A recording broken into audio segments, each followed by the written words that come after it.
Gente, essa semana estava conversando com algumas pessoas aqui e falando sobre o final do culto, né? Quando acaba que o culto, não sei se você já reparou, durante o sábado, quando tem Biuan, o pessoal fica ali fora, faz uma resenha gostosa, né, Alfredo? E ali o pessoal começa a bater papo, joga um ping-pong e coloca uma mesinha ali fora. Isso chama a atenção do povo que passa ali e cada vez mais a gente quer promover isso. A gente quer promover o pós-culto, que eles falam, né? O pós-culto, o momento da resenha, o momento de você estreitar o laço ali, conhecer o outro. No culto dos homens também acontece isso. No culto das mulheres, né, o culto preciosa, as mulheres terminam ali o culto, às vezes, na verdade, antes do culto, né, tem um momento ali de café, tem um momento de comunhão. Como é bom a gente estar junto. Como é gostoso a gente poder compartilhar com o outro aquilo que a gente está vivendo, fazer amizade, conversar às vezes com alguém que você não tem tempo de conversar na correria do dia a dia. Às vezes termina o culto e aí a gente sai correndo porque a família está em casa esperando para almoçar, tem que fazer o almoço. É algo que você tem compromisso às vezes para resolver. Mas eu queria te desafiar a viver isso também, a viver um pós-culto, reunir a sua célula. Quem é que está em célula aí? Quem está em célula aí? Levanta a mão. Quem está em célula? Olha aí, tem muita gente que ainda não está em célula. Quem não está em célula, eu queria que você fizesse parte de uma célula. A nossa igreja, ela vive de célula. A organização da igreja é em célula. Célula é um lugar de comunhão, é um lugar de milagres. É um lugar onde você se reúne uma vez por semana na casa de alguém que abriu a sua casa, entendendo a importância de levar o amor de Cristo às pessoas.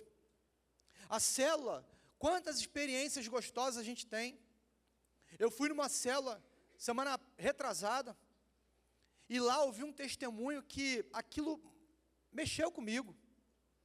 Quantos testemunhos, quantas coisas que acontecem.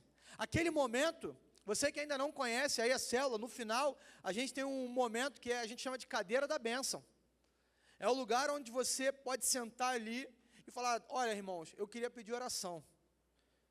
E aí você pode falar assim: olha, eu quero pedir oração por esse motivo aqui. Você vai dizer o motivo. Ou você pode falar assim, ó, hashtag Deus sabe.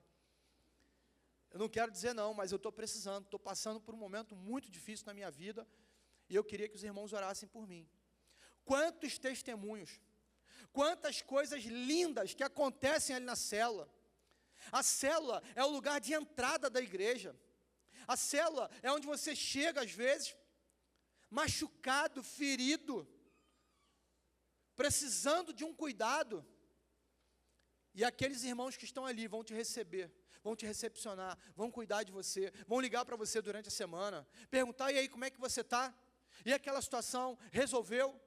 Como é que está a sua mãe? E o seu filho? E o seu marido? E o trabalho? Abriu alguma porta de emprego? Não, compartilhe o currículo aqui com a gente, que a gente vai correr atrás. Outro dia, uma irmã aqui da igreja, a mãe dela precisava fazer um exame. As finanças estavam apertadas. Colocou no grupo da célula. A célula se mobilizou. Mandaram para outros grupos. Todo mundo se reuniu. E ali conseguiu abençoar aquela irmã. Alguém que precisava de um cuidado. Às vezes é um cuidado financeiro. Às vezes é um colo. Às vezes é uma palavra. Eu passei aqui outro dia. E aí estava vendo uma irmã aqui da igreja passando com um carrinho de bebê. Eu falei assim: ela não tem filho pequeno. Aí atravessei a rua, fui lá olhar. Eu falei: o que você está fazendo aí, Nazaré? Roubando o filho dos outros? Aí estava ela lá, com a bebezinha da irmã.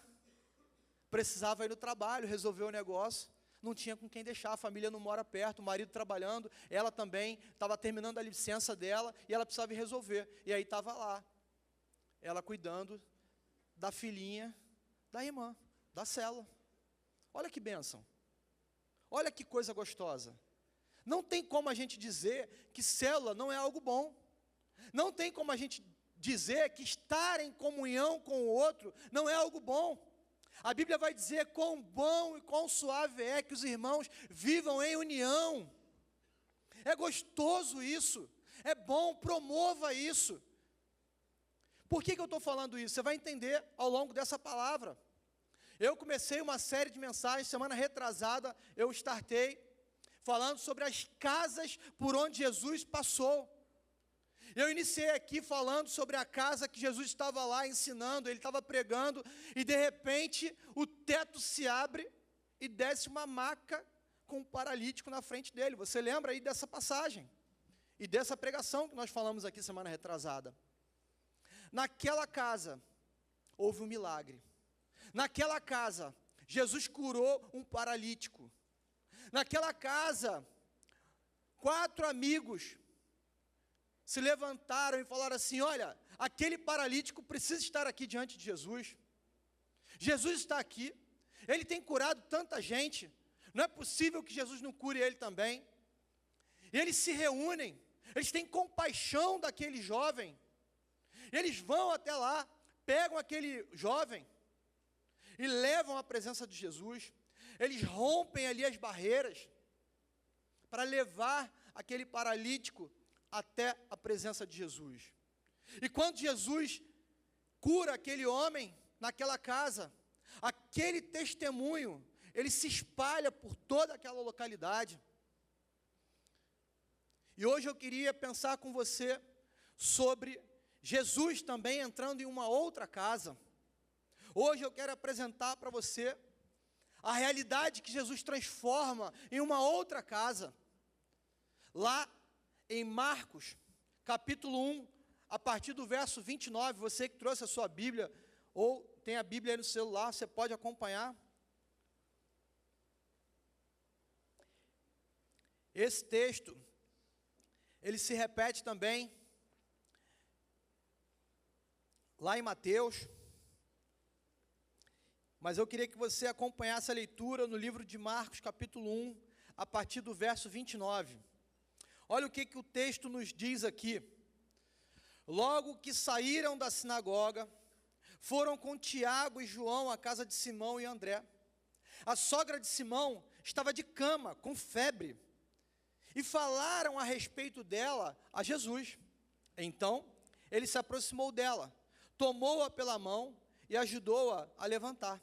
A febre a deixou, e ela começou a servi-los. Ao anoitecer, depois do pôr do sol, o povo levou a Jesus todos os doentes e os endemoniados. Toda a cidade se reuniu à porta da casa. E Jesus curou muitos que sofriam de várias doenças. Também expulsou muitos demônios. Não permitia, porém, que estes falassem, porque sabiam quem ele era. De madrugada, quando ainda estava escuro, Jesus levantou-se, saiu de casa e foi para um lugar deserto, onde ficou orando. Feche seus olhos, vamos orar. Deus, obrigado, porque a Tua palavra é poderosa, Pai. E o Teu Espírito Santo, Ele está aqui, nessa manhã. E nós queremos ouvir a Tua voz. Fala conosco, Espírito Santo, em nome de Jesus. Amém. Queridos, esse texto aqui, ele relata um episódio. Jesus, ele estava na sinagoga.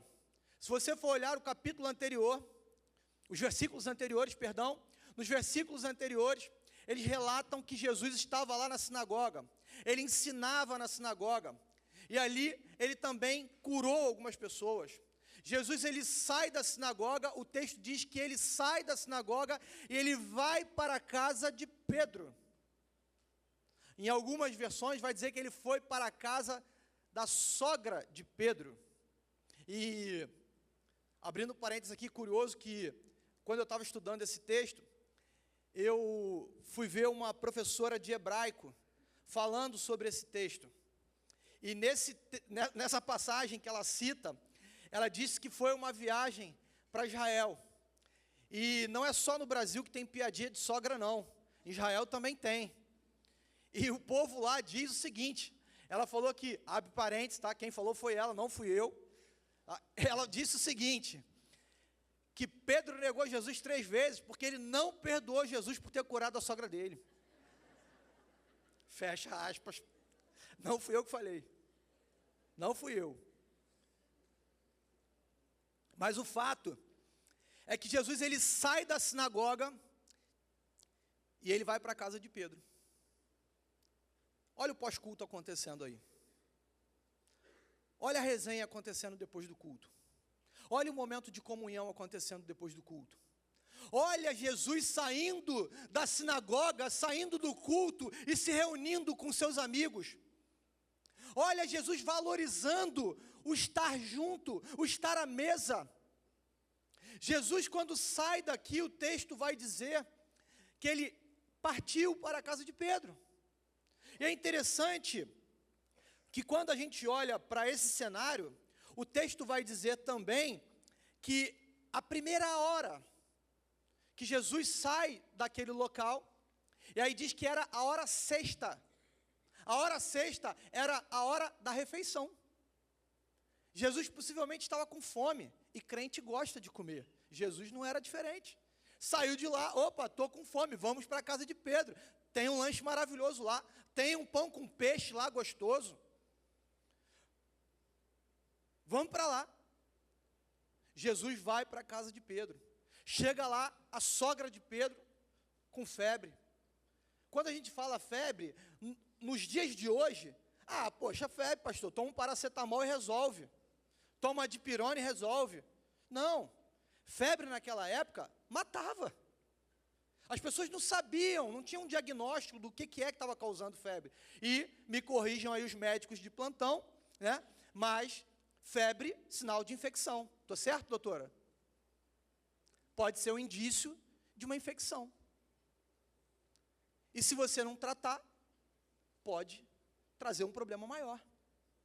Você imagina naquela época, a febre acometeu a sogra de Pedro. Estava de cama. Jesus chega lá e o texto diz que a febre a deixou. Ela foi curada daquela febre.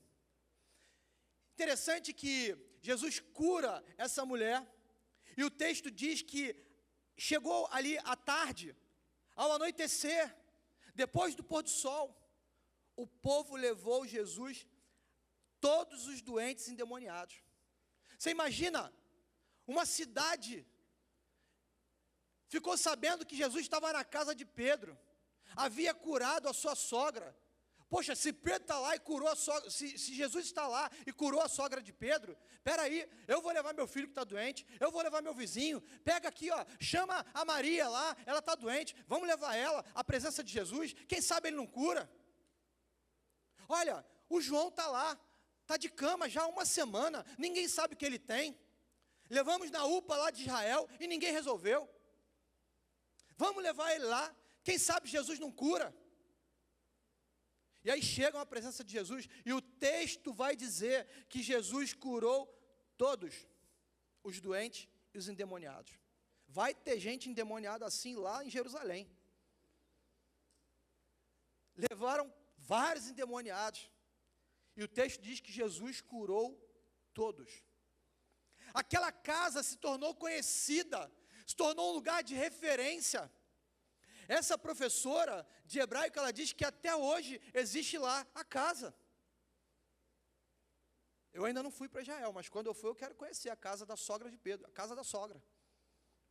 Quero conhecer. E o texto vai dizer que quando Jesus ele cura todo mundo, ele sai dali e ele vai para um lugar para ele renovar a sua intimidade com Deus. Ele continua a sua busca. O texto diz que ele vai orar. O texto diz que ele vai para um lugar deserto, onde ele ficou orando, onde ele ficou buscando, ele derramou sobre a vida daquele povo, e ele volta para a presença do Pai, para se encher novamente, mesmo sendo Deus. Ele nos ensina aqui, que eu e você, também precisamos retornar à presença do Pai. Nós precisamos nos encher. Você vai participar do Casa de Fé. Você vem para cá sábado, vem para uma imersão, sai daqui cheio da presença de Deus, sai daqui transbordando do Espírito Santo. E aí você vai derramar isso sobre a vida de outras pessoas, e aí depois você volta, e você se enche de novo, e você vai para lá de novo, e transborda sobre a vida das pessoas, e volta e se enche de novo. É isso. Como é bom a gente sair daqui, depois de um culto de domingo, você canta, você glorifica, você fecha seus olhos, levanta sua mão, agradece a Deus. É gostoso, revigora, enche a nossa alma de esperança, traz aquela, sabe aquele gás que você precisa para mais uma semana? Não é assim? Você sai daqui, fala assim, Deus, o Senhor é tremendo, nada pode me parar, nada pode me deter, a presença do Senhor estava nesse lugar aqui, eu vou carregar isso lá para fora, e aí você vai, você abre a sua casa, faz um casa de fé, transborda na vida de alguém, e aí no domingo você está aqui de novo, durante a semana você está lá no seu quarto secreto, está lá no seu lugar de oração, está lendo a Bíblia, está buscando, está se enchendo da presença de Deus, é o que o texto nos mostra aqui. Quando Jesus chega em nossa casa, algumas coisas acontecem. Quando Jesus ele chega na nossa casa, as coisas são transformadas. Quando Jesus ele chega na nossa casa, algo vem de novo. Eu queria pensar com você sobre alguns pontos que acontecem quando Jesus ele passa, quando ele chega na nossa casa. Primeira coisa que eu queria pensar com você, quando Jesus ele chega na nossa casa, a nossa casa precisa se tornar o lugar da presença dele. A nossa casa precisa se transformar num lugar da presença de Jesus. Olha o que diz aqui no versículo 29. Assim que saíram da sinagoga, foram com Tiago, João, à casa de Simão e André. O texto vai dizer que eles saíram da sinagoga, acabaram o culto e foram para a casa de Pedro. Quando Jesus ele sai da sinagoga, ele vai para lá, eu não consigo imaginar um Jesus que não gostasse de se relacionar com as pessoas. Eu não consigo pensar em um Jesus que não gostava de estar junto com o outro. Eu não consigo pensar num Jesus que não gostava de sentar à mesa, compartilhar o alimento. Eu não consigo pensar num Jesus sozinho, solitário, caminhando sozinho. Ele escolheu 12 para caminharem com ele. E Jesus gostava desse momento de intimidade. Jesus gostava de estar à mesa. Jesus gostava de um bom papo. Gostava de uma boa prosa. Jesus gostava de estar junto com pessoas. Tem gente que tem dificuldade. Pastor, eu não consigo. Eu tenho dificuldade de estar com pessoas. Eu não tenho assunto. Eu sou tímido, eu sou tímida. Meu irmão, deixa eu falar uma coisa para você. Abre o teu coração. Às vezes, você vai estar lá, batendo um papo gostoso com alguém, e a pessoa falando lá, olha, poxa, eu essa semana vivi assim, foi assim, aconteceu isso. Rapaz, você não conhece a minha história. Eu sempre falo para alguém o seguinte, você tem dificuldade? Vou dar uma dica para você. Tem dificuldade de se relacionar? Quando você sentar com alguém, fala assim, poxa, fulano, e aí, qual é o seu nome? Ah, meu nome é fulano de tal. Pô, bacana, muito prazer. Olha, a gente se conhece aqui de vista. Rapaz, como é que é a sua história? Me conta aí a tua história. Pronto, já deu a deixa. Todo mundo gosta de falar, a maioria das pessoas gostam de contar a sua história, de falar daquilo que já viveu. Às vezes você começa falando, olha, rapaz, te contar, caramba, eu conheci Jesus tem 2 anos, mas minha vida não era sempre assim não. Olha, eu andava por lá, eu andava por ali, rapaz, eu já aprontei muito. Aí você começa a falar, aquilo vai servindo de gancho para o outro poder começar a conversar com você. Já viu aquela pessoa que você para no supermercado, você está na fila do mercado, doido para ir embora. A pessoa vai lá e puxa um assunto com você. Aquilo se estende, que às vezes você para do lado de fora do mercado e continua a conversa.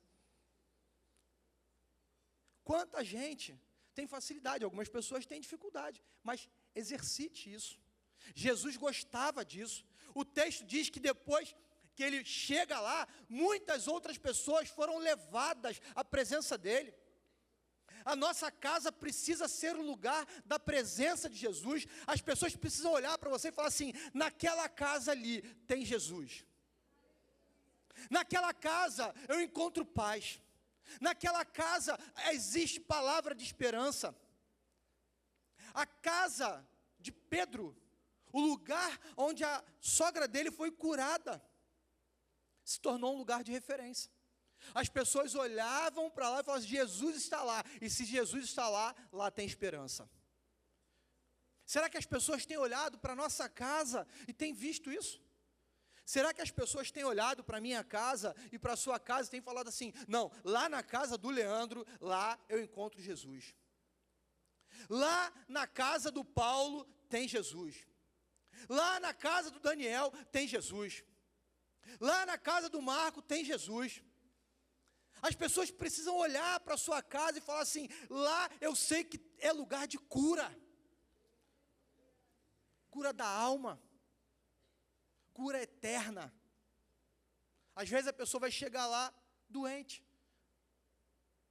Talvez não encontre uma cura física, mas pode encontrar uma cura que é eterna. Pode encontrar uma cura que, saindo dali, se ela morrer, ela vai viver uma eternidade com Jesus. A nossa casa precisa ser esse lugar. Jesus estava ali. Ele fez a diferença naquele lugar. Ele precisa fazer a diferença na sua casa, na minha casa. É interessante que quando a gente começa a conversar com algumas pessoas, pessoas que se convertem, pessoas que antes não tinham Jesus, principalmente quando se trata de casais, famílias, as pessoas falam assim: pastor, a minha casa era uma confusão só. Era um lugar de bebedeira, era um lugar de xingamento, palavrão, confusão, até polícia dava lá, pastor. Até polícia. A briga era tão intensa que o pessoal ligava para a polícia para poder chegar lá, porque senão um matava o outro. Pastor, depois que eu encontrei Jesus, depois que eu convidei Jesus para fazer parte da minha vida, da minha casa, mudou tudo. Hoje a minha casa é um lugar de paz. Hoje a minha casa é um lugar de alegria. Hoje a minha casa é um lugar de esperança. Hoje as pessoas olham para a minha casa, elas querem ir para lá por um outro motivo. Não é porque tem bebida de graça não, pastor. Não é porque o jogo que rolava lá é bom não. Às vezes a gente sai da igreja e a gente vai para alguns pós-culto, algumas resenhas depois do culto. Gente, coisa gostosa, você está lá brincando, jogando Uno. Jogando Uno, todo mundo se divertindo, todo mundo brincando.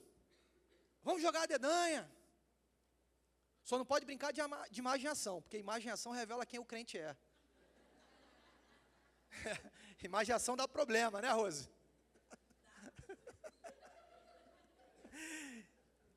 Imaginação dá problema.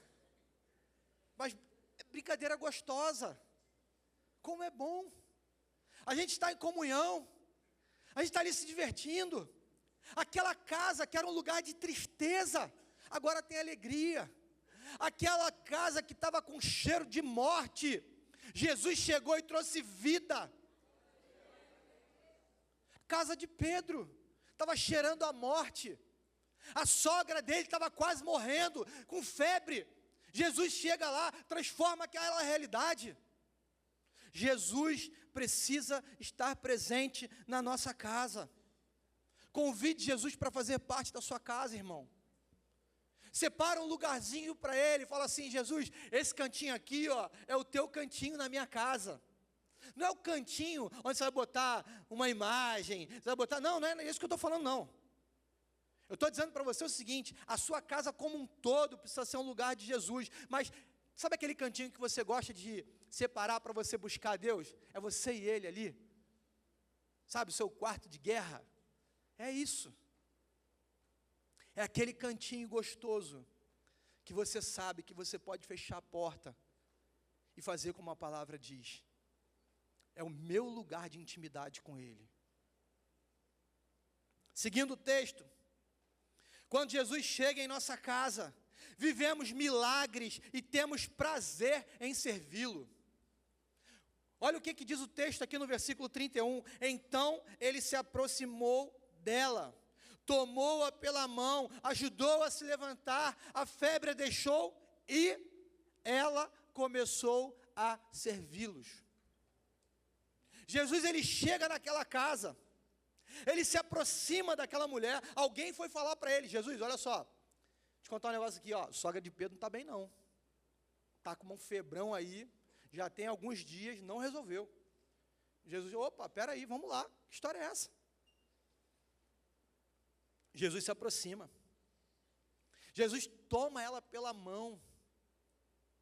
Olha o relacionamento aí, olha a intimidade, olha Jesus se aproximando e ajudando ela a se levantar. Ele começa ali, toma ela pelas mãos, se levanta, e a febre a deixou. Só que quando a febre deixa, ela podia levantar ali e falar assim: peraí, eu vou agora lavar a louça, eu vou preparar um lanche, eu vou fazer, e ela começa a servir a Jesus. Ela começa a servir porque alguém que é impactado por Jesus não se contenta em apenas receber, ele quer dar também. Alguém que encontra com Jesus e fala assim: isso é muito bom, eu não posso reter, eu preciso levar isso adiante. Jesus me curou, Ele transformou a minha vida, Ele me devolveu a esperança, eu preciso levar isso para outras pessoas. Quantas pessoas eu e você conhecemos que precisam de Jesus? Quantas pessoas eu e você sabemos que estão sofrendo, porque ainda não encontraram Jesus na sua vida, não sabem lidar com os problemas, com as dificuldades, como a Rafa colocou bem aqui no momento da intercessão. Nós, nesse mundo, viveremos problemas, dificuldades, sim. Mas quando nós encontramos Jesus, um milagre acontece.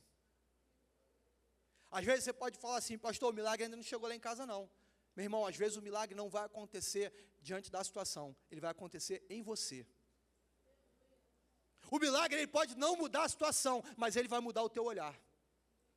Ele vai mudar a sua vida. Você vai enxergar o problema agora de uma outra forma. Você vai olhar para o problema e falar assim: ei, agora você não me domina mais, sou eu que te domino. Quantas vezes você está refém de uma situação? E o que Deus está mostrando para mim e para você aqui nessa manhã, é que às vezes o milagre pode até não acontecer aqui. A situação pode não mudar, mas ele vai mudar o teu olhar. Ele vai te encorajar a enfrentar esse gigante. Ele vai te encorajar. Quando Davi, ele se depara com Golias, ele olha aquele gigante. A situação mudou? O gigante virou anão? Não. O gigante diminuiu? Não. A situação não mudou. Mas ele olhou e falou assim: eu não vejo mais um gigante. Eu não vejo mais um gigante.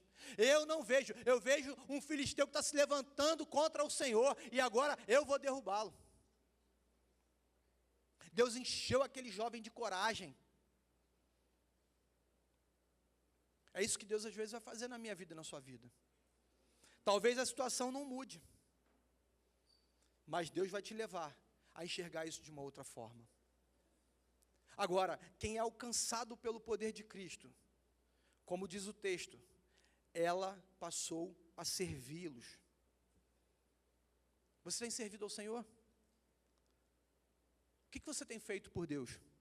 Não, pastor, olha, eu vou à igreja todo domingo. Eu levanto a minha mão, eu louvo, eu adoro. Glória a Deus, irmão, isso é bênção. O que mais você tem feito? Pastor, eu sou líder de célula, eu abri a minha casa. Bênção, o que mais você tem feito? Eu e você precisamos entender que, como Paulo vai dizer, nós somos eternos devedores do Senhor. Somos eternos devedores. Alguém que te amou de tal maneira, que me amou de tal maneira, que entregou o seu único filho para morrer numa cruz. Ninguém nunca fez isso na história por você nem por mim, apenas Jesus. Jesus, ele se apresenta naquela casa. A realidade daquela mulher é transformada. Só que a realidade dela é transformada para sempre. Não foi circunstancial. Não foi algo que aconteceu, ela foi curada e acabou. Não, ela passou a servir a Jesus. Isso precisa estar muito claro para mim e para você. Isso precisa estar latente aqui na nossa mente. Quando o Senhor nos chamou, Ele nos chamou para sermos servos. Servos. Para servirmos a Ele. Eu falo muito aqui sobre um princípio de mordomia. Nós fomos chamados para sermos mordomos do Senhor. O seu trabalho, a sua saúde, a sua família, a sua vida, ela pertence ao Senhor. Ela pertence a Ele. E nós precisamos servi-lo através da nossa vida. Foi isso que ela fez aqui. Quem tirou a carteira de habilitação, sabe como é que funciona, que eu vou falar aqui. Você tira a carteira de habilitação, aí você ainda não tem carro, mas seu pai tem carro. Aí você fala assim, pai, se quiser eu vou ali na padaria buscar pão. Aí ele, tá, vai lá. Não, dá o carro. Mãe, quer ir para o shopping? Não, eu te levo. Nunca gostou de ir para o shopping. Quer ir para o shopping, mãe? Eu te levo.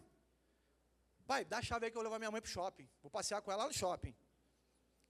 Aí o pai fala assim, eu estou indo lá em Campo Grande, que eu preciso buscar uma encomenda. Pai, se você quiser eu vou lá com você, está maior sol. Ele não deixava ir para a praia. Agora, não, pai, eu vou lá contigo. Por quê? Quer dirigir, Tirou a carteira. Está novinho ali. Quer exercitar. Algo gostoso. Gosta de dirigir. Então, qualquer desculpa é desculpa para pegar o carro e sair. Qualquer desculpa serve para você tirar o carro da garagem. Pai, se quiser eu lavo o carro, hein? Se quiser eu lavo o carro. Eu, quando tinha 15, 16 anos, eu já gostava de dirigir. E aí lá dentro do condomínio, às vezes meu tio estava lá com o carro. Tio, quer que lave o carro? Eu lavo. Aí pegava o carro, manobrava, levava lá para o lugar onde lavava o carro. Lavava o carro dele todinho. Era só para poder tirar o carro dali e levar 500 metros. E voltava. Mas eu amava dirigir. E ali, aquilo me satisfazia. Esse mesmo sentimento a gente precisa ter quando a gente encontra Jesus. Encontrei Jesus. Aonde eu vou, eu quero levar Jesus. Espera aí, Jesus, estou indo para a praia. Vamos comigo? Vou te levar para a praia comigo, Jesus. Aí você chega na praia e leva Jesus para alguém. Jesus, estou indo para o restaurante. Vamos comigo? Aí você chega lá, leva Jesus para alguém. Jesus, estou indo para o trabalho. Vamos comigo, Jesus? Vou levar Jesus lá para alguém no meu trabalho. Vou para a faculdade, vou levar Jesus para alguém. Por onde você for, qualquer coisa, qualquer conversa, vai ser motivo para você falar de Jesus. Você está apaixonado, é algo maravilhoso, é algo que você gosta, é algo que mudou a tua história, então eu vou servir. Eu quero servir a Jesus. Aonde eu for, eu vou levar Jesus. Nós precisamos ter essa paixão por Jesus. Essa paixão que qualquer conversinha, às vezes, como eu falei, na fila do supermercado, vai ser a oportunidade para você falar de Jesus.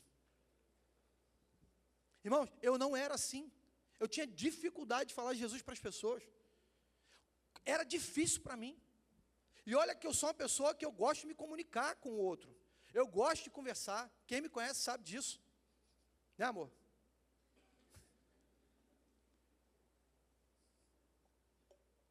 Mas quando chegava na hora de falar de Jesus, eu travava. Havia um bloqueio. Coisa do inferno. Porque o diabo não quer que você fale de Jesus para ninguém. O diabo não quer que as pessoas conheçam Jesus. Ele é o nosso maior inimigo. Ele não quer ver famílias sendo transformadas, vidas sendo transformadas, cura sendo derramada. Ele não quer. Ele não quer isso. Eu comecei a romper com isso. Eu comecei a buscar estratégia. Se eu falar de futebol com você aqui, você vai entender. 5 minutos eu estou falando de Jesus para você. Se eu falar sobre negócio com você, eu vou falar de Jesus. Se eu sentar para falar com você aqui sobre qualquer coisa, eu vou arrumar um gancho, vou introduzir Jesus. Porque é o Espírito Santo que faz isso. Algo que brota dentro da gente, está no nosso coração, e você fala assim, eu não posso reter isso aqui. Essa paixão, ela precisa fazer parte do crente. Como você vai ser um crente contagiante? Como? Se você não tem paixão, se você não tem amor por Jesus, você precisa ter esse amor. Desperta isso no teu coração, pastor, eu ainda não tenho isso. Irmãos, hoje é o dia. Muda essa história. Está na hora, hein? Estou acabando. Está na hora da resenha pós-culto. O almoço está chegando, gente, calma. Mas o fato é que isso precisa estar aqui dentro do nosso coração. Isso precisa ser algo notório para as pessoas. As pessoas precisam olhar para mim e para você e falar assim: Jesus está na vida dele, Jesus está na vida dela, transformou aquela realidade, vai transformar a minha também. Por último, cadê o tecladista? Quando Jesus chega em nossa casa,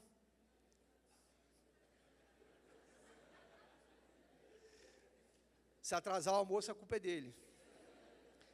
Quando Jesus chega em nossa casa, ele transforma, ele torna referência para a sociedade e impacta também outras pessoas. Quando Jesus ele chega na nossa casa, a nossa casa ela se torna uma referência. Ela se torna um lugar onde as pessoas olham e falam assim: eu sei que ali tem Jesus. A sociedade toda no seu entorno, ela é impactada por isso. Olha o que diz o versículo 33 e o 34a. Toda a cidade se reuniu à porta da casa, e Jesus curou muitos doentes, com vários tipos de enfermidade. Jesus, ele chega na casa de Pedro, ele cura a sogra de Pedro. Aquele lugar se tornou um ponto de referência. As pessoas olham e falam assim: opa, lá tem cura, lá tem salvação. Jesus devolveu a vida para a sogra de Pedro, eu vou para lá. Eu quero viver isso. A chegada de Jesus naquele lugar movimenta toda a cidade. A chegada de Jesus na sua casa e na minha casa, ela precisa movimentar a sua vizinhança. As pessoas precisam saber o que Jesus fez na sua vida.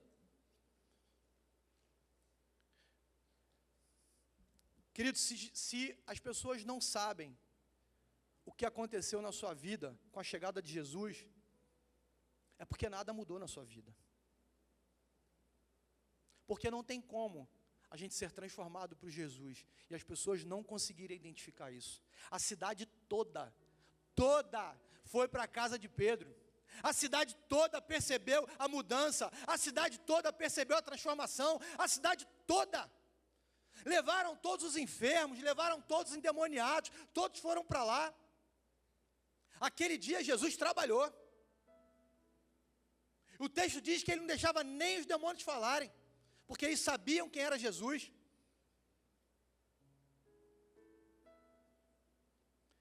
Quando as pessoas olharem para você, quando as pessoas olharem para a sua casa, elas precisam olhar, e não é porque tem lá na sua porta assim: aqui tem uma célula, aqui mora um crente. Não, não é isso. Elas precisam ver na sua vida a transformação que Jesus fez. A sua vida e a sua casa precisam ser referência para essa sociedade. A sua vida e a sua casa precisam impactar a vida de outras pessoas. Isso é o verdadeiro evangelho. Foi para isso que nós fomos chamados. É por isso que nós estamos falando aqui do Casa de Fé. O Casa de Fé é uma ferramenta, como eu falei aqui, evangelística, onde você vai impactar agora outras vidas, porque você entendeu que Jesus impactou a sua vida, e agora você vai impactar a vida de outros. Viva o Casa de Fé, sonhe com isso, não deixe de participar. Você que é líder de célula, tome essa responsabilidade para você, fala assim: aqui na minha célula, nós vamos fazer o Casa de Fé. Ah, pastor, dá muito trabalho. Meu irmão, você quer moleza? Vem aqui que eu vou orar para Deus te levar. Aí você vai para o céu, pô. Lá você vai viver eternamente, descanso, tranquilo, pô. aqui nesse mundo, a gente não tem paz não tem sossego não. Crente não tem um minuto de paz, né? Não é assim, a figurinha? Crente não tem sossego aqui não. Aqui a gente está para trabalhar. A gente está aqui para servir. A gente está aqui para impactar esse mundo. Irmãos, me dói o coração quando eu passo aqui e eu vejo esses bares lotados de pessoas. Eu falo assim, meu Deus, esse povo podia estar tudo servindo Jesus. Me dói quando eu vejo uma igreja fechar. Você passar num lugar e falar assim, caramba, aqui tinha uma igreja. Fechou. Lá nos Estados Unidos, mega churches fechando. Se tornando boate. Por quê? O crente não está mais fazendo a diferença na sociedade. O Evangelho chegou para mim, me transformou e parou por aí. Não foi para isso que Deus, o Senhor, nos chamou. Não foi para isso. Você é um pastor. Você é uma pastora. Alguém que cuida de vida. Você foi chamado para ser um missionário. Falar do amor de Cristo. Servir a Ele. Impactar a sociedade. Eu lembro que, durante a minha infância, tinha uma senhorinha chamada Dona Homera. Muita gente conheceu a Dona Homera no Rio de Janeiro. Essa mulher, ela ficou famosa. Morava num apartamentinho de aproximadamente 50 metros quadrados, lá no Horto. A irmã Homera, toda sexta-feira à noite, tinha um culto na casa dela. Irmãos, pensa num lugar que vinha gente do Rio de Janeiro, de fora do Rio, para estar ali. Fazia fila de carro na rua. As pessoas chegavam ali, as pessoas eram libertas, as pessoas eram curadas. Quantos testemunhos eu presenciei ali na casa daquela mulher. Aquela mulher impactou toda uma sociedade. Aquela mulher foi alcançada por Jesus e ela falou assim, não vai parar em mim, eu vou levar isso adiante. A minha casa vai se tornar uma referência para essa sociedade. E se tornou. Muitos pregadores famosos, hoje, passaram pela casa daquela mulher. Muitos pregadores foram lá, pedir oração. Muitos pregadores foram lá, quando ainda nem eram convertidos, para serem libertos, ouvirem do amor de Jesus. E certamente você conhece uma Dona Homera. Talvez você seja uma Dona Homera. Talvez a sua casa se tornou esse lugar. O lugar onde as pessoas olham e falam assim, poxa, lá na casa do Eldo é um porto seguro. Lá na casa do Rodrigo eu sinto paz. Quando eu vou na casa do Moisés, eu tenho colo. A nossa casa precisa se tornar essa referência. A nossa casa, ela precisa impactar a vida de outras pessoas.